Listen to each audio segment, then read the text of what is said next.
جی حاضرین، خوش آمدید بزم پردیس میں ایک نئی کہانی کے ساتھ۔ شروعات اس بات سے کروں گا کہ کہانیاں صرف وہ نہیں ہوتیں جو خوشی سے شروع ہوں اور خوشی پر ختم ہو جائیں۔ بعض اوقات وہ کہانیاں جو مکمل دکھائی دیتی ہیں اندر ہی اندر ٹوٹ پھوٹ کا شکار ہوتی ہیں۔ تو آج کی کہانی ایک ایسی جوڑی کی ہے جو بظاہر امریکی معاشرے کا کامیاب نمونہ تھا، لیکن اندرونی کمزوریوں، جذباتی خلا اور نادانہ زخموں نے ان کی دنیا کو بدل کے رکھ دیا۔ یہ کہانی کامل اور انوشا کی، اور ایک ایسا موڑ جو نہ صرف رشتوں کو کچل دیتا ہے بلکہ انسان کو خود اپنے سے بیگانہ کر دیتا ہے۔ کامل اور انوشا دونوں امریکہ کے شہری تھے، سیئٹل میں پیدا ہو کر وہیں پلے بڑے تھے۔ ان کے خاندان پاکستانی نژاد تھے، لیکن دونوں کے والدین امریکہ میں نئی زندگی شروع کی اور بچوں کو بہترین تعلیم دی۔ دونوں کا تعلیمی پس منظر امریکہ سے ہی تھا، جس میں لڑکے لڑکیوں کے ساتھ پڑھنا اور آزادانہ ماحول ایک عام سی بات تھی۔ انوشا میڈیکل کی طالبہ تھی اور کامل انجینئرنگ میں گریجویٹ ہونے کے بعد ایک معتبر فرم میں ملازم ہو چکا تھا۔ ان کی شادی کا رشتہ ایک خاندانی دوست کے ذریعے طے ہوا۔ دونوں کے والدین نے ملاقاتیں کیں، خیالات اور حالات کا جائزہ لیا اور رشتے طے پایا۔ انوشا اور کامل دونوں ایک دوسرے سے کوئی اعتراض نہ تھا، بلکہ ان کی پہلی ملاقات میں ہی ایک ذہنی ہم آہنگی محسوس ہوئی۔ شادی کی تقریب کا منصوبہ بنایا گیا، جہاں ان نے زیادہ تر رشتہ داروں کو موجود بلایا۔ شادی کی پلاننگ کے دوران کامل اور انوشا نے خوب قریبی وقت گزارا۔ پروگرامز، مہمانوں کی سرفہرست، لباس، ہال بکنگ، مینیو، سب کچھ انہوں نے خود ترتیب دیا۔ ایک چھوٹے چھوٹے فیصلوں میں ایک دوسرے کا مزاج اور اندر کو بہترین انداز میں سمجھنے لگے۔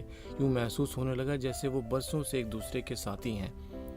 شادی نہایت دھوم دھام سے انجام پائی اور دونوں کی نئی زندگی کا آغاز محبت اور ہم آہنگی سے ہوا۔ 3 سال تک یہ شادی ایک مثالی رشتہ سمجھی جاتی تھی۔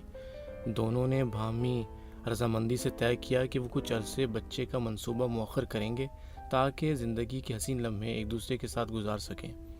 انوشا نے اپنی میڈیکل اسپیشلائزیشن جاری رکھی، جبکہ کامل اپنی ملازمت میں ترقی کی راہ پر گامزن رہا۔ ہر کوئی ان کے رشتے کو رشک کی نگاہ سے دیکھتا تھا، لیکن پھر وقت نے کروٹ لی۔ 4 سال کے آغاز میں جب دونوں نے اولاد کا ارادہ کیا تو انوشا طویل کوششوں کے باوجود حاملہ نہ ہو سکی۔ ابتدا میں وہ اسے معمول کی بات سمجھتے رہے، لیکن چند ماہ گزرنے کے بعد یہ تشویش میں بدل گئی۔ ڈاکٹر سے رجوع کیا گیا، ڈاکٹر نے ٹیسٹ کروائے، دوا دارو ہوئی، لیکن کوئی نتیجہ نہ نکلا۔ دونوں نے بہترین اسپیشلسٹ تک رسائی حاصل کی، لیکن ہر بار جواب ایک جیسا تھا: سب نارمل ہے، وقت درکار ہے۔ وقت مگر گزرنے لگا اور بے نتیجہ انتظار الزام تراشی میں بدلنے لگا۔ پہلے صرف مایوسی تھی، پھر شکوے آئے اور شکوے جھگڑوں میں ڈھلنے لگے۔ کامل نے طعنہ دے دیا شاید انوشا میں ہی کوئی کمی ہے، تو انوشا نے پلٹ کر کہا کہ ہو سکتا ہے اصل مسئلہ کامل کی مردانہ کمزوری ہو۔ یہ طعنے رفتہ رفتہ روز کا معمول بن گئے۔ کبھی دونوں خاموش رہتے، کبھی طوفان آ جاتا۔ رشتہ جو کبھی ایک خواب تھا، ایک روز کا جھگڑا بن چکا تھا۔ ایسے میں ایک دن کامل نے کے والد صاحب کو یوں جو ریٹائر زندگی گزار رہے تھے، اس کشیدہ ماحول میں صلح کی نیت سے بیٹے کے گھر آ گئے۔ انہوں نے کہا کہ وہ 1 مہینے کے لیے بیٹے کے ساتھ وقت گزارنا چاہتے ہیں تاکہ معمول میں زندگی اور بہتر ماحول ہو سکے۔ طارق صاحب کی آمد نے ابتدا میں فضا کو بدلا۔ ان کی نرم گفتگو، متوازن سوچ اور صبر آمیز رویے نے انوشا کو ایک نئی شفقت کا احساس دیا۔ وہ اس کے ساتھ زیادہ وقت گزارنے لگے۔ پہلے صرف چائے کے اوقات میں بات چیت ہوتی، پھر دونوں لمبی گفتگو کرنے لگے۔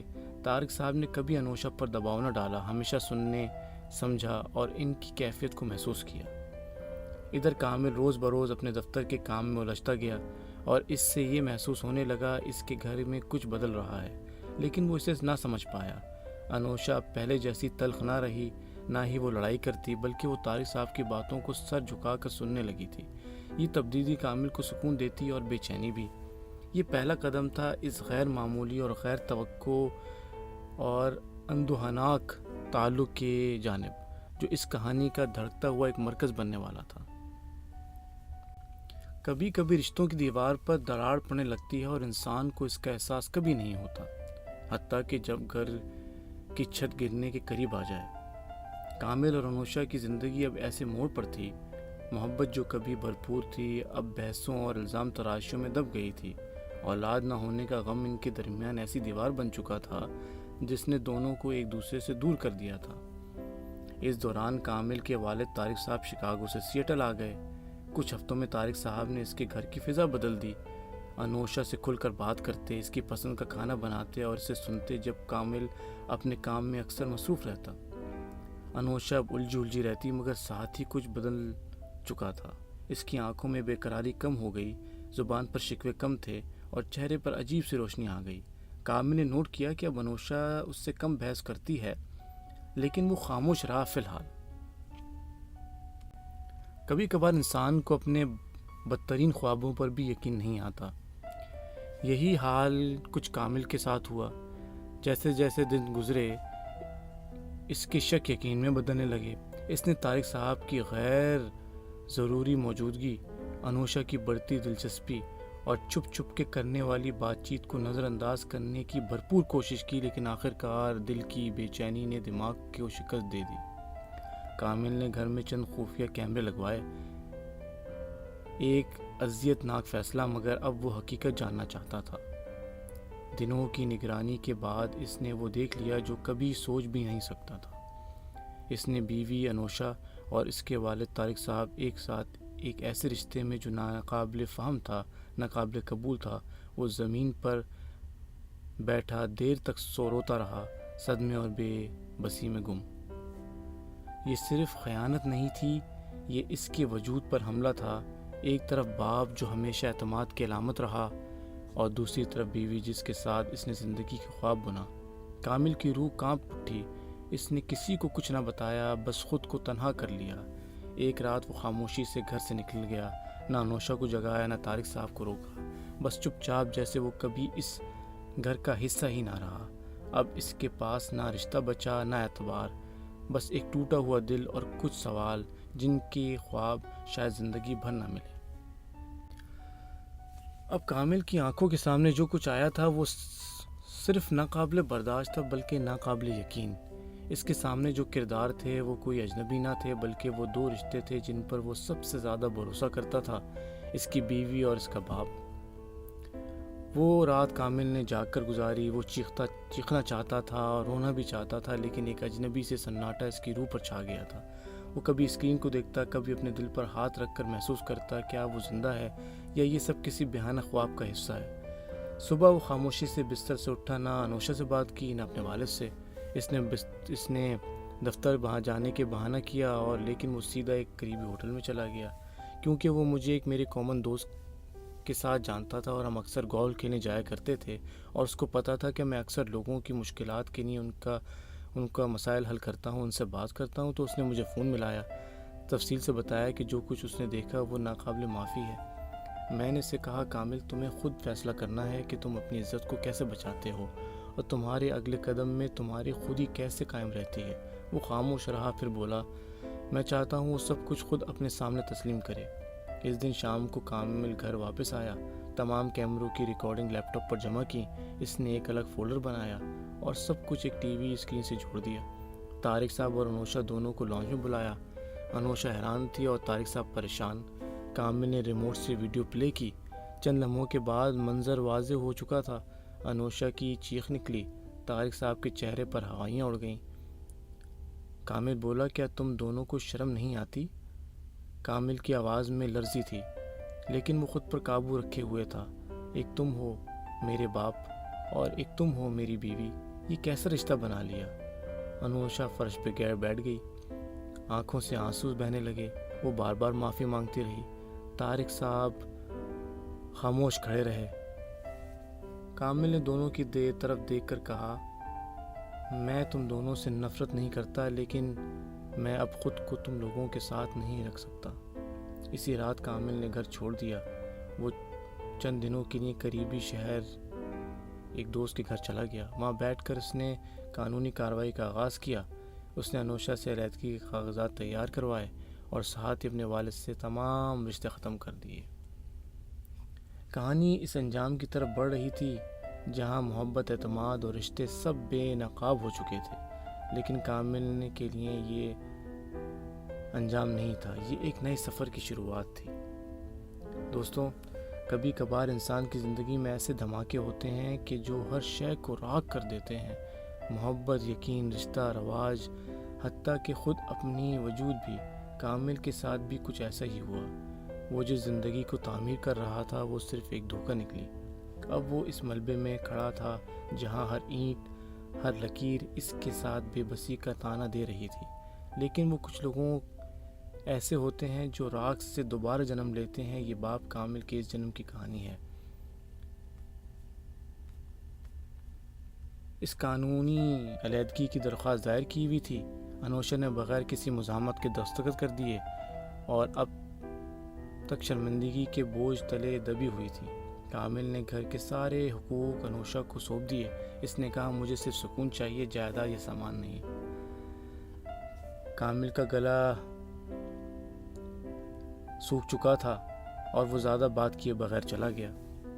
کامل کا اگلا قدم اسے کیلیفورنیا لے آیا، جہاں اس نے یونیورسٹی کے زمانے کی ایک پرانا دوست ایاز، ایک نیا دوست جو اس کے ساتھ رہ چکا تھا۔